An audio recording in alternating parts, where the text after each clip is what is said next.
오늘은 역대상 4장 9절에서 10절의 말씀을 가지고 야베스처럼 기도하라는 제목의 은혜를 나누도록 하겠습니다.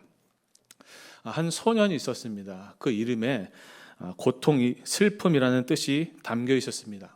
어머니가 지어준 이름입니다.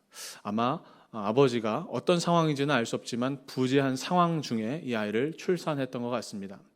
정황을 좀 종합해 보면 이름이 고통이고 아버지가 없었다. 어머니가 매우 힘든 상황에서 아이를 출산했던 것 같아요. 왜냐하면 얼마나 힘겨운 속에서 이 아이를 낳았으면 이름을 고통, 힘듦이라고 지었을까요? 여러분 그가 누군지 아십니까? 바로 우리가 읽은 야베스입니다. 야베스란 이름의 뜻은 고통, 슬픔입니다. 이 아픔, 힘듦, 고난, 이 주제는 날마다 우리 삶을 괴롭히는, 또 우리 삶과는 전혀 떨어들래야 뗄 수 없는 그런 문제이기도 하죠. 우리 인생은요 날마다 힘듭니다. 여러분 우리가 평안할 날보다 오히려 절망적인 날이 훨씬 더 많이 있습니다. 성도님들이 가끔 연락이 와서 목사님 잠깐 뵙고 싶어요. 상담을 요청하잖아요. 10번 중에 9번은 무조건 안 좋은 일이에요. 제가 그런 문자나 연락을 받으면 가슴이 털컥 내려앉아요. 왜? 성도들 좋을 때는 전화 안 하고 안 좋은 일 생길 때만 전화해서 목사님 이거 어떻게 합니까? 이런다고요. 그러니까 우리 인생에 그런 문제들이 너무 많기 때문에 항상 우리는 힘들어요. 제가 우리 어르신들, 더 이제 연세가 있으신 분들에게 우리 너무 힘들어요 말하기는 부끄럽죠. 왜냐? 훨씬 더 힘든 세대를 사셨다니까. 어떤 분들은 전쟁을 직접 경험한 세대도 있으시고 이루 말할 수 없는 그런 척박한 환경 속에서 여기까지 온 우리 믿음의 세대들이 있지만 여러분 그러나 분명한 건 저도 힘들어요. 저도 힘들어요.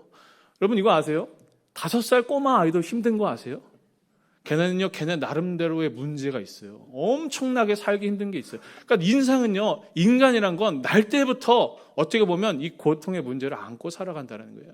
그러니까 야베스의 이름, 그의 삶이 곧 우리의 현실이고 또 우리가 처한 현실이 지금 이 성경에서 묘사하는 야베스의 인생과 서로 맞닿아 있다는 거예요. 여러분 이 야베스의 이름이 등장하는 역대상이라는 성경은 많은 성경 책 중에 특히나 지루하다고 평가받는 성경 중에 하나입니다. 왜?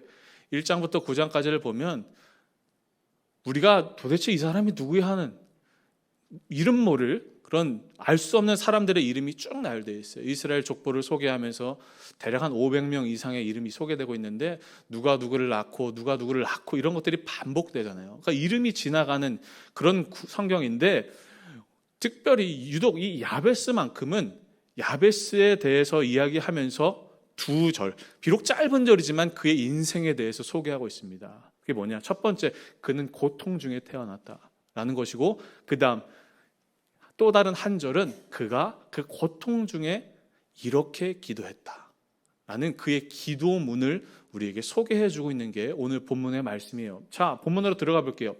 야베스가 오늘 어떻게 하나님 앞에 기도를 했는가? 오늘 먼저 이렇게 되어 있어요. 10절에 말씀을 한번 보여주실래요? 야베스가 하나님께 아뢰어 이르되 이렇게 되어 있어요. 아뢰어 이르되. 여러분 여기서 아뢰어 이르되라는 표현은요. 우리가 이 뉘앙스를 보면 하나님께 조용히 나아가서 정중하게 격식을 차려서 하나님 아버지 제가 왔는데 드릴 말씀이 있사옵나이다. 이런 뉘앙스잖아요. 근데 원어를 보면 그게 아니에요. 원어는 히브리어로 카라라는 말인데요. 이거는 애타게 부르짖었다라는 거예요. 부르짖은 거예요. 왜 부르짖었을까요? 인생이 너무 힘드니까. 고통스러우니까. 우리가 정황을 정확하게 자세하게는 알 수는 없지만 사는 게 너무 버거우니까 어쩔 수 없이 하나님 앞에 간절히 부르짖을 수밖에 없었어요. 하나님! 하나님! 하면서 애타는 심정으로 주님 앞에 기도를 했다라는 거예요. 그게 야베스의 기도예요. 그럼 그가 뭐라고 기도했는가? 그 다음 이렇게 기도하고 있어요. 올려주실래요? 말씀을. 그 다음 PPT. 주께서 내게 복을 주시려거든. 이게 그 기도의 시작이에요. 주께서 내게 복을 주시려거든이에요. 여러분 이 구절도 우리가 개역 성경을 보면은 이게 하나님이 복을 주시든지 말든지 하나님 선택이긴 한데 그래도 주시려면 이런 뉘앙스잖아요. 근데 원어로 보면 이건 또 잘못된 번역이에요. 원어는 어떤 표현이냐면 하나님 나에게 복을 주실 때 그때라는 의미가 담겨 있어요. 그러니까 여기는 어떤 게 가정되어 있냐면 하나님 나에게 반드시 복 주실 거잖아요. 그렇죠? 그때라는 말이에요. 여러분, 야베스의 기도 중에 가장 첫 번째로 그가 확신하면서 기도했던 건 뭐냐면 하나님 나에게 복 주시죠? 라는 고백이라는 거예요. 그는 무엇을 간구했어요? 오늘 기도를 보면 하나님께 복을 간구했어요. 그리고 그 복 주실 것을 확신했어요. 여러분, 저는 오늘 우리가 이 야베스의 기도를 들으면서 우리가 하나님 앞에 드려야 될 첫 번째 기도의 제목이 바로 이것이라고 생각합니다. 어떤 기도를 드려야 되는 줄 아십니까? 하나님, 우리에게 복을 주옵소서. 우리 이 고백으로 주님 앞에 나아가야 돼요. 여러분, 사실 우리 조금 더 연령이 젊으신 분들은 이 기도가 약간은 부담스럽고 버거울 수 있어요. 왜냐? 요즘 우리가 살아가는 이 시대에 기독교가 예전처럼 영향력을 끼치고 사회적으로 인정받고 존경받는 그런 분위기가 아닙니다. 지탄을 받고 영향력을 잃어버리고 생명력을 잃어버리면서 그런 평가를 받는 것이 오늘 기독교의 현실이에요. 왜 그렇게 됐나요? 가장 근본적인 이유가 뭐냐면 기독교가 이 믿음의 영적인 성숙과 어떤 열매를 거두는 데 더 마음을 쏟고 더 열심을 내기보다 하나님으로부터 받을 축복을 너무 간구하는, 그러니까 현세적인 복만을 너무 강조하다 보니까 어떻게 됐어요? 이게 변질되어 버렸어요. 조금 유식한 말로 번영신약이라고요. 내가 잘 되는 것만 필요한 거예요. 내가 잘 사는 것에 하나님이 도구로 사용되는 거예요. 그렇게 신을 믿으니까 내 잘 되는 것만 생각하고 살아가니까, 그렇게 믿음 생활하니까 사람들에게 별로 감동이 없는 거예요. 제가 신학교 20대 딱 처음 갔을 때 가장 많이 들었던 얘기가 뭔지 아세요? 이 신학의 변질이에요. 잘 되는 것, 내 인생 행복한 것, 긍정적으로 사는 것, 이런 것들에 대한 엄청난 교육을 받으면서 그거 잘못됐다라고 지적받으면서 그렇게 공부를 했거든요. 물론 맞는 말입니다. 필요하고 일리 있는 말이에요. 그리고 정당한 비판이에요. 그러나 여러분, 제가 오늘 여러분들께 그럼에도 불구하고 우리가 이렇게 기도해야 된다라고 말씀드리고 싶어요. 우리 그럼에도 불구하고 하나님께 복을 구하는 인생이 돼야 돼요. 왠지 아세요? 여러분, 우리가 신앙생활을 하면서 이 땅에서 하나님 백성으로 살아가면서 필요한 많은 것들이 있어요. 그 모든 것들은 우리가 하나님으로부터 받는 것들이기 때문이에요. 생각해 보세요. 여러분, 구원을 받으셨습니까? 아멘이시죠? 그 구원은 누가 주셨나요? 하나님이 주신 거예요. 여러분들이 만들어냈나요? 여러분들이 스스로 창조해낸 건가요? 아닙니다. 전적인 100% 하나님의 은혜로 그분이 주셔서 우리가 구원을 받았습니다. 은혜도 그렇죠? 우리 은혜 받는 거죠. 성령의 권능, 내 안에서 내가 열심히 기도해서 창조? 아니요, 하나님이 주시는 거예요. 성령의 기름 부으심, 하늘로부터 공급받는 것이다라는 거예요. 우리가 살아가면서 필요한 모든 것들 단 하나도 우리 스스로 만들어낼 수 없고, 모든 것들은 하나님으로부터 공급받는 것이기 때문이에요. 우리는 구해야 된다는 거예요. 그런데 여러분, 문제는 뭔지 아세요? 요즘 이 시대 가운데 하나님께 구하는 사람이 없어요. 하나님 주세요, 하나님 축복해 주세요, 그거 옛날식 신앙생활 아니야? 그거 기복신앙 아니야?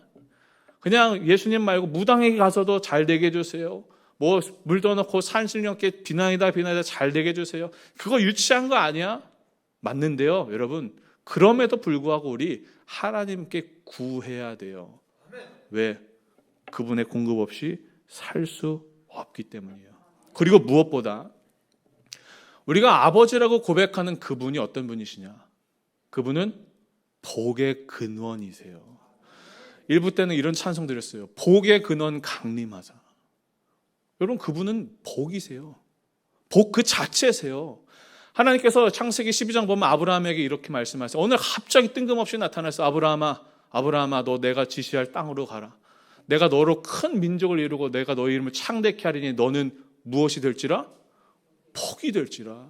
이게 하나님의 부르심이고 하나님의 역사예요. 여러분, 하나님의 은혜를 받는 사람들은 어떻게 되는 줄 아세요? 그분의 복을 받아내요. 받고 살아가요. 이게 성경의 약속이고 성경에 우리에게 주신 은혜예요. 여러분 우리 이렇게 결단하고 기도했으면 좋겠어요. 여러분 하늘의 그 신령한 복들, 우리 삶에 필요한 많은 하나님의 역사들 믿음으로 간구하고, 또 필요하다면 여러분들 이 땅에서 필요한 기름진 이 땅의 축복 또한 구하시기를 간절히 축원합니다. 구하십시오. 돈이 필요합니까? 돈 구하세요. 잘못됐습니까? 만약에 여러분들이 구하는 그것이 하나님 보시기에 합당하고 또 여러분들의 삶에 적합하고 필요한 것이라면 하나님 반드시 주세요. 저는 확신합니다. 근데 요즘에 우리가 구하질 않아요. 우리 믿음이 너무 성숙해져서 하나님 앞에 체면 차리고 차원 높은 신앙을 가지는 어떤 그런 명목하에 그런지 모르겠지만 우리 구하지를 않아요. 여러분들 한국 TV 프로그램 많이 보시죠?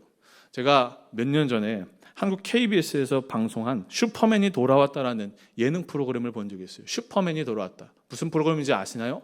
모르시는 분들을 위해서 제가 설명을 드릴게요. 이게 엄마 없이 그냥 아빠가 아이를 양육하면서 벌어지는 좌충우돌, 그런 에피소드를 보여주는 프로그램이에요. 그러니까 우왕좌왕 막 하겠죠. 엄마 없으니까. 근데 하루는 어떤 유명한 가수가 자기 아들을 데리고 장난감을 사주러 마트에 갔어요. 좋은 장난감 사주러. 그래서 이제 마트에 가서 네가 고르고 싶은 거 골라 했거든요. 근데 이 아이가 처음에 너무 신이 나서 흥분해가지고 막 트럭도, 커다란 트럭도 하나 들었다가 이거 아니야 하면서 놓고, 뭐 포크레인도 들었다 놓고 자기가 사고 싶은 장난감을 계속 들어다 놨다를 반복하는데, 이 아이가 고민을 거듭하다가 결국에는 든 게 무엇이냐면 작은 인형 하나였어요. 인형. 그래서 아빠가 아니 너 왜 이거 샀어? 너 다른 거 사도 돼. 다른 거 더 좋은 거 사. 아빠가 사줄게. 했는데 이 아이가 막 떼를 쓰기 시작하는 거야. 아니 싫어. 나는 이거면 충분해. 집에 가자 빨리. 막 이러고 떼를 쓰는 거예요. 이상하죠 여러분? 오히려 아이들이 더 큰 거를 사달라고 떼를 쓰는데 이 아이는 이거 사겠다고, 작은 거 사겠다고 막 울고불고 하고 막 들어놓고 그 마트 앞에서 해가지고 이제 아빠가 어쩔 줄 몰라서 이 아이를 끌고 나오는데, 알고 보니까 나중에 이 아이가 왜 그랬냐면 그때 당시가 이제 코로나 시국이었거든요. 우리 아빠가 가수인데 코로나니까 공연을 다 취소당하잖아요. 그죠? 그 아빠 돈이 없으니까 아빠 코로나 때문에 일 없어서 큰 거 사면 안 된다고 얘가 떼를 쓰는 거예요. 여러분 제가 그 아이가 떼 쓰는 모습을 보면서 되게 귀여우면서도 한편으로는 짠했어요. 여러분 아이는 어때야 돼요? 달라고 해야 돼요. 하나님 앞에서 우리 어때요? 우리가 너무 철들어가지고 하나님 저 다 이제 필요한 거 없으니까 하나님 뜻대로 하시옵소서, 아니다라는 거예요. 하나님 보시기에 우리는 여전히 너무나 많은 것이 필요해요. 그래서 우리 어떻게 해야 돼요? 하나님 주세요. 이게 가장 우리에게 근본적으로 필요한 기도라고 생각합니다. 저는 이런 경험들을 어렸을 때 한번 해본 경험이 있어요. 저는 4대 때 감리교 집안에서 신앙생활을 하고 있습니다. 몇 대를 자랑하는 것은 사실 그렇게 자랑할 건 아니지만 그래도 그리고 믿음의 대수가 저의 신앙과 반드시 일치하고 비례하지는 않지만 그럼에도 불구하고 저는 그런 감사함이 있어요. 좋은 신앙의 배경 속에서 기도를 받으면서 여기까지 자라왔어요. 그게 참 감사했어요. 근데 특히 저를 영적으로 더 혹독하고 가혹하게 훈련하신 분이 있어요. 저희 아버지. 본인은 어떻게 생각하실지 모르겠지만 제 입장에서는 되게 혹독했어요. 막 저를 되게 강하게 키우려고 하셨던 것 같아요. 한 번은 이제 제가 10대 때 신학교를 가고 이제 내가 목사가 돼야겠다라고 결심한 순간부터 아버지가 저를 좋은 목사가 될 수 있도록 많은 훈련들을 집에서 아니면 교회에서 시켜주셨는데, 그 중에 하나가 뭐였냐면 이런 거였어요. 야, 너 목사가 되면 이런 거 잘해야 되는데 너 할 수 있어? 좋아, 그 정도는 할 수 있어요. 아니면 이건 할 수 있어? 그것도 할 수 있어요. 그런데 어느 날 문득 제가 걸리는 지점이 있었어요. 네가 목사 되면 나중에 많은 사람들 앞에서 기도 인도하고 어떨 때는 방언도 해야 되고 딱 성령의 어떤 은사로 카리스마로 사람들 이끌어가야 되는데 너 할 수 있어?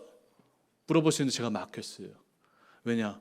제가 예전에 방언을 어렸을 때 아주 초등학생 때인가 수련회 가서 기도하다가 받은 것 같은데 너무 오래돼서 그걸 까먹은 거예요. 제가 결심했어요. 안 되겠다. 이건 필요하다.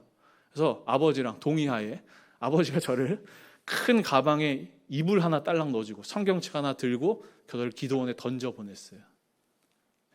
여러분 10대 때 여러분 놀라시지 않으시네요. 여러분들 자녀들 한번 해보시기를 바랍니다. 기도원에 던져보세요. 어떤 역사가 일어나. 여러분 기도원에 가보면요, 거의 거기 이제 기도하러 오신 분들의 대부분은 사연이 있는 분들이에요. 사업에 실패를 했거나, 뭐 부도 났거나, 가정이 깨졌거나, 아니면 대부분 병이 들었거나, 절망적인 분들, 기도가 너무 필요한 분들이 오시는데, 제가 10대인 남자애 혼자 가방 메고 거기 기도원 오니까 사람들이, 거기 있는 성도님들이 저를 되게 신기하게 보면서 너 왜 왔니? 물어보시는 거예요. 그래서 제가 당당하게 했어요. 저는 나중에 목사가 될 사람인데 저는 성령의 은사가 필요해서 은사를 받으러 기도원 왔어요. 그랬더니 와, 대단하다. 요즘에 이런 애가 있구나 하면서 되게 저를 격려해 주셨어요. 그렇게 하루 이틀 기도를 하는데 이분들이 자기 본인들 기도 끝나고 숙소에 와서 저한테 매일 물어보는 거예요. 너 오늘 방언 받았냐? 근데 제가 못 받은 거예요. 제가 못 받았어요. 괜찮아. 내일이 있으니까 다 기도해. 그래서 제가 이튿날 3일 기도하는데 못 받았어요. 마지막 날이 된 거예요. 그 전날 밤에 이분들이 또 물어보면 너 받았냐? 저 아직도 못 받았어요. 이분들이 본인 기도 제목은 놔두고 그때서부터 저를 위해서 우리 이 친구 위해서 나중에 훌륭한 목사 될 수 있도록 기도해 주십시오 하고 그 저녁 제일 중요한 하이라이트 기도 시간에 저를 둘러싸가지고 막 손을 얹고 기도하는데 여러분 질문해 볼게요. 제가 받았을까요? 못 받았을까요? 받았으니까 지금 이 자리에 있죠. 못 받을 수가 없어요. 왜 뒤에서 그렇게 기도하시는데. 여러분 제가 그때 깨달은 게 있어요. 하나님이 필요하면 주시는구나. 목회를 하면서 목회를 시작하겠다고 결심하면서 가장 첫 번째로 깨달은 원칙이 뭐냐면 하나님은 주시는 분이구나 라는 거였어요. 여러분들 시편 기자가 이렇게 말씀했어요. 시편 107편 9절에 성경 말씀에 그가 사모하는 자에게 만족을 주시며 줄인 영혼에게 좋은 것으로 채워주심이로다. 사모하는 사람에게 만족함을 주시고 배고파하고 줄이고 간구하는 자에게 가장 좋은 것, 하나님의 성령의 역사로 우리를 채워주신다. 이게 성경의 약속입니다. 사랑하는 여러분, 우리 첫 번째 하나님 앞에 간구하는 기도를 끊임없이 그분의 공급을 구하는 기도를 드리심으로 말미암아 하나님이 채우시는 응답하시는 역사 경험하는 우리 모든 성도님들 되시기를 주의 이름으로 간절히 축원합니다. 그 다음에 야베스가 또 두 번째로 이렇게 기도합니다. 10절이에요. 10절에 나의 지역을 넓혀 주옵소서 이렇게 기도했어요. 예전 개역 성경에는 한글 성경에는 나의 지경을 넓혀 주옵소서라는 표현이었어요. 여러분 여기서 지역을 넓혀 달라는 건요 단순히 땅이나 영토, 그러니까 내 소유를 늘려 주옵소서 이런 개념이 아니에요. 이스라엘 백성들에게 땅이라는 건요 생명과도 같은 거였어요. 이스라엘이 광야 생활 끝나고 가나안 땅 들어갔을 때 하나님이 이스라엘에게 가장 먼저 하신 일이 뭐냐면 그 12지파의 땅을 분배하는 일을 해주셨어요. 그러니까 이스라엘에게 땅은 단순히 그냥 내가 살아가는 터전이 아니라 하나님이 나에게 맡겨주시는 사명과 비전의 자리였어요. 생명과 역사, 하나님의 도우심이 있는 자리가 바로 땅이라는 곳이었어요. 그러니까 지금 야베스가 어떤 기도를 드린 거예요? 하나님, 내 땅 넓혀주세요. 이런 이기적인 기도를 한 게 아니라 하나님, 나에게 더 큰 사명을 감당할 수 있는 기회와 책임을 주옵소서. 이런 비전의 기도를 드렸다는 거예요. 그러니까 다시 말해서 결론적으로 우리 삶에 하나님이 나의 삶에 필요한 영역들 하나님께서 넓혀 주옵소서. 그 영역이 하나님 영역 되게 하여 주옵소서. 그분의 개입을 요청한 기도였다라는 거예요. 하나님 통치, 다스리심. 이 기도에 바로 야베스의 고백이 있습니다. 이 야베스가 드렸던 기도에 우리의 삶이 또 맞닿아 있는 건 뭐냐면 이 기도가 필요한 다양한 영역들이 있어요. 여러분들 지금 비즈니스 하고 계십니까? 기업 운영하고 계세요? 아니면 직장에서 일하고 계세요? 가정 사역하고 계세요? 요즘엔 가정도 사역이죠. 돌봐야 됩니다. 얼마나 어렵습니까? 가정도 사역이고 교회도 사역이고 자녀 기르는 문제 이런 것들이 다들 우리 힘으로 할 수 없는 하나님이 도우시고 하나님이 다스리시고 하나님의 영역이 되어야 되는 그런 많은 부분들이 있잖아요. 저는 특별히 우리 교회도 이런 기도 중에 하나님 우리 교회 다음 세대의 지경을 넓혀 주옵소서. 이 기도를 드려야 한다고 믿습니다. 제가 한국에서 사역할 때 교육 목사로 사역을 하던 그런 상황 중에 그때 당시에 제가 총괄 이렇게 디렉터를 하면서 어린이들만 한 1,500명 정도 있었어요. 그러니까 교사가 한 500명, 그러니까 한 2,000명 정도 되는 규모예요. 그러니까 저는 착각을 했어요. 뭣도 모르고 그냥 교회는 당연히 어린이들이 있구나라고 생각을 했어요. 그런데 사역을 하고 연구를 하고 뭐 이런저런 경험이 쌓이다 보니까 이런 현실을 깨닫게 됐는데, 그게 뭐냐면 그때 당시에 한국의 청소년 전도율, 복음 전도율이 몇 퍼센트였는지 아십니까? 최근이요, 3.8%예요. 여러분, 3.8%는요 100명 중에 4명이라는 소리입니다. 줄여보면 25명 중에 1명이라는 소리예요. 여러분, 한 반에 25명 있다고 가정해 봅시다. 우리 아이들이 그 중에 1명만 교회를 다니는 세상이 된 거예요. 얼마나 힘들게 믿음 생활을 해야 될까요? 이 아이들이 자신이 교회에서 배우고 전수받은 이 신앙이라는 가치를 실제로 상황 속에, 환경과 세상 속에서, 삶 속에서 살아내는 게 정말로 힘든 세상이에요. 왜? 예수님이 진리야 하면 24명은 아니라고 하는 세상이에요. 우리 그런 현실 속에 살아가고 있어요. 그리고 그 아이들을 우리가 길러내고 있어요. 뿐만 아니라 제가 있었던 그 당시에 한국에 이미 절반 이상의 교회는 교회 학교가 없습니다. 없어요. 애들이 조금 있는 게 아니라 아예 없었어요. 우리 교회는 어떻습니까? 우리 교회 감사하게도 교회 학교에 여전히 아이들이 있고, 이 교회를 통해서 아이들이 신앙을 교육받고 하나님의 그 성경적인 가치관을 물려받고 있습니다. 여러분, 우리가 이 아이들을 가지고 데리고 양육하고 교육하고 있다는 것, 이제는 특별한 사명이 됐어요. 당연한 게 아닙니다. 옛날처럼 그냥 당연히 아이들이 있는 게 이제 교회의 그 기본이 아니라는 거예요. 특수한 사역이 됐다라는 거예요. 우리 무엇을 기도해야 될까요? 하나님, 우리 교회에 우리 아이들을 보내주셨습니다. 하나님, 이 아이들 잘 길러낼 수 있도록, 그것이 우리 교회의 사명과 비전이 될 수 있도록 하나님 도와주세요. 그 지경을 넓혀 주옵소서. 우리 이 기도 드려야 된다는 거예요. 사랑하는 여러분, 우리 아이들뿐만 아니라 여러분들의 가정도, 또 여러분들이 처한 모든 것도 하나님의 영역으로 맡기고, 하나님의 사명, 하나님 비전 이루기에 부족함 없도록 하나님 다스려 주옵소서. 이 고백으로 나가는 하나님 백성들 되시기를 주의 이름으로 간절히 축원합니다. 자, 마지막으로 야베스가 이렇게 기도합니다. 세 번째예요. 10절. 우리 마지막 말씀 우리 다 함께 읽어볼까요? 10절. 그 전에 있는 말씀이요. 네, 읽어봅니다. 시작. 환난을 벗어나 내게 근심이 없게 하옵소서. 아멘. 근심이 없게 해주세요. 이게 야베스의 기도였어요. 여러분, 근심이 없기에 그냥 모든 것이 걱정거리 없이 해달라, 이런 기도를 드린 게 아닙니다. 야베스가 드렸던 기도는 메시지 성경에서 이렇게 번역했어요. 악이 저를 해치지 못하도록 해주십시오 라는 기도였어요. 그러니까 이게 무슨 고백이냐면, 하나님, 내가 고통에서 벗어날 수 있도록 모든 요소 해결해 주세요가 아니라, 하나님, 비록 여전히 고난이 나를 지배하고 나를 어렵게 하지만 악으로부터 분별하여 내가 깨어 있을 수 있도록 주님 나를 지켜 주옵소서. 이게 야베스의 기도예요. 여러분, 우리 깨어 있기를 기도해야 됩니다. 우리 왜 기도합니까? 기도의 근본적인 목적이 무엇입니까? 하나님의 선하시고 기뻐하신 뜻이 무엇인지 분별하기 위해서 우리는 기도합니다. 우리 영혼을 깨우는 게 바로 기도예요. 우리가 기도한다고 상황이 갑자기 해결되지 않습니다. 우리가 구하는 것을 하나님이 주실 때도 있지만 주시지 않을 때도 있어요. 그런데 왜 기도해야 돼요? 하나님 말씀대로 살아갈 힘을 주시고 분별할 수 있는 영의 눈을 주시기 때문에 우리는 기도하는 거예요. 그래서 우리 이렇게 기도해야 돼요. 하나님, 내가 깨어있게 해주십시오.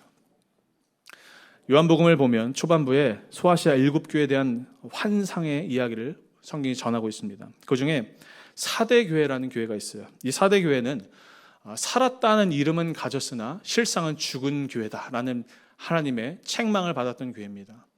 왜 이런 평가를 받았을까? 사대 교회는 모든 것을 갖춘 교회였어요. 완벽한 교회였어요. 사람들이 많이 모이고 그럴듯한 예배를 드리는, 외형적으로 봤을 때 문제없는 교회였어요. 그런데 주님이 보시기에는 죽은 교회였어요. 왜?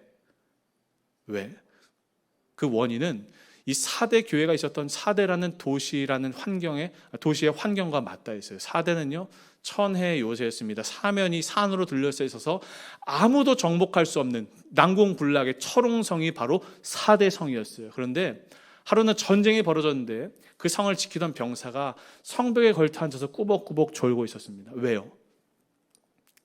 이건 더 이상 함락될 수 없는 그런 안전한 곳이다라고 스스로 믿었기 때문이에요. 꾸벅꾸벅 졸다가 그만 이 투구가 성벽 밑으로 떨어져요. 그리고 그걸 주우러 터덜터덜 내려가요. 근데 그 광경을 누가 목격하느냐? 밖에 있던 대적들이 바라봅니다. 그리고 그 성을 통과하는 비밀 통로가 있다는 걸 깨닫고 그 통로를 통과하여 이 성이 정복되고 함락됩니다. 이게 사대예요. 여러분, 큰 성이 무너지는 이유가 어디 있을까요? 그 원인은 큰 데에 있지 않습니다. 작은 데에 있습니다. 작은 안일함, 괜찮을 거야. 이 정도면 됐어. 아무 일도 일어나지 않을 거야. 라는 그 나태함 하나가 큰 성을 무너뜨리는 거예요. 여러분, 교회도 마찬가지고 우리도 믿음도 마찬가지예요. 우리가 그동안 쌓았던 믿음이 한순간에 무너지는 건 큰 이유가 아니라 작은 이유라는 거예요. 잠깐의 안일함, 교만함, 나태함이라는 거예요. 여러분, 말씀을 마치면서요, 우리 이렇게 주님 앞에 기도해야 돼요. 하나님, 내 마음을 붙들어 주옵소서. 하나님, 나를 지켜주옵소서. 깨어서 분별할 수 있는 영을 허락하여 주시옵소서. 자, 야베스가 이렇게 간구했어요. 오늘 말씀이 이렇게 끝이 납니다. 10절이에요. 10절 말씀 다 함께 마지막으로 읽어보도록 하겠습니다. 시작. 하나님이 그가 구하는 것을 허락하셨더라. 아멘. 해피엔딩입니다, 여러분. 야베스가 구하는 것을 하나님이 어떻게 하셨대요? 허락하셨다고 합니다. 이것이 성경에서 오늘 우리에게 주는 약속이기도 합니다. 여러분, 이 시간 하나님 앞에 간절히 간구함으로 말미암아 하나님께서 여러분들이 구하신 것을 허락하심 받는 믿음의 주인공들 되시기를 간절히 축원합니다. 고통에 있으십니까? 야베스처럼 어려운 현실 속에 있으십니까? 그때 부르짖으세요. 하나님, 복을 주세요. 하나님, 도와주세요. 하나님, 이 지경을 넓혀주세요. 하나님, 사명 감당할 수 있는 비전을, 그 환상을 보여주세요. 하나님, 나를 깨워주세요. 나를 지켜주세요. 기도하면 하나님께서 반드시 응답하십니다. 데살로니가전서 5장에 이렇게 기록하고 있습니다. 너희는 쉬지 말고 기도하라. 쉬지 말고 기도하라. 부담스럽죠? 어떻게 한숨도 안 자고 기도할 수 있을까요? 여러분들, 이 쉬지 말고 기도하라는 말의 이면에는 어떤 의미가 담겨 있냐? 누군가 쉬지 않고 듣겠다라고 자기 선언을 하시는 분이 계십니다. 그게 누굽니까? 하나님이십니다. 하나님은 지금도 쉬지 않으시고 여러분들이 간구하는 것을 듣기를 원하세요. 왜 우리 구하지 않습니까? 구하면 주실 것입니다. 채우실 것입니다. 이 믿음으로 우리가 승리하게 되기를 간절히 축원합니다. 야베스의 기도처럼 우리도 응답받고 간구함으로 하나님의 놀라운 역사와 회복을 경험하는 믿음의 사람들 되시기를 주의 이름으로 간절히 축원합니다. 주신 말씀 기억하며 잠시 말씀 앞에 조용히 묵상으로 기도하도록 하겠습니다.